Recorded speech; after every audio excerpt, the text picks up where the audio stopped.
અત્યારે જેમ ફાઇનાન્શિયલ સર્વિસીસના તેજસ શાહ જોડાઈ ગયા છે। તેજસજી, સ્વાગત આપનું। થોડીક નબળી શરૂઆત છે સપ્તાહની। મહત્વની વાત, નિફ્ટી 50 દિવસની મૂવિંગ એવરેજની નીચે આજે કામકાજ કરી રહ્યું છે।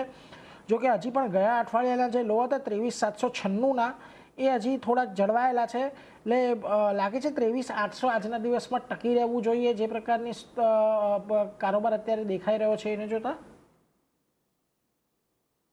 ગુડ મોર્નિંગ નીરજજી અને તમામ દર્શકોને મારા નમસ્કાર। નિફ્ટીની આપણે વાત કરીએ તો નિફ્ટી આપણે એક એપ્રિલ મહિનામાં એક 2200 પોઈન્ટની રેલી જોઈ હતી। એના પછી નિફ્ટી જે છે એક સાઇડવેઝ કન્સોલિડેશનમાં ટ્રેડ કર્યું છે।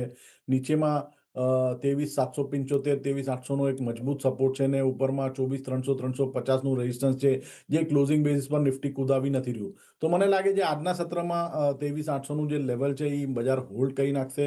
એક ગેપડાઉન ઓપનિંગ થયું છે એટલે થોડી વીકનેસ બતાવી રહ્યું છે। But 23,800 is a very strong make or break support level for the Nifty. જ્યાં સુધી આ લેવલ ઇન્ટેક્ટ છે ત્યાં સુધી બાઉન્સ બેકના ચાન્સીસ છે। અગર જો આ level on a closing basis break થાય તો 300 થી 400 પોઈન્ટનો ઘટાડો આવી શકે છે નિફ્ટીમાં। So we are at a make or break level of 23,800।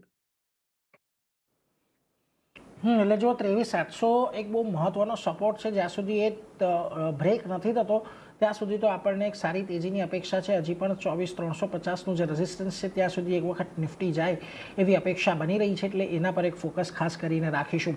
પરંતુ આગળ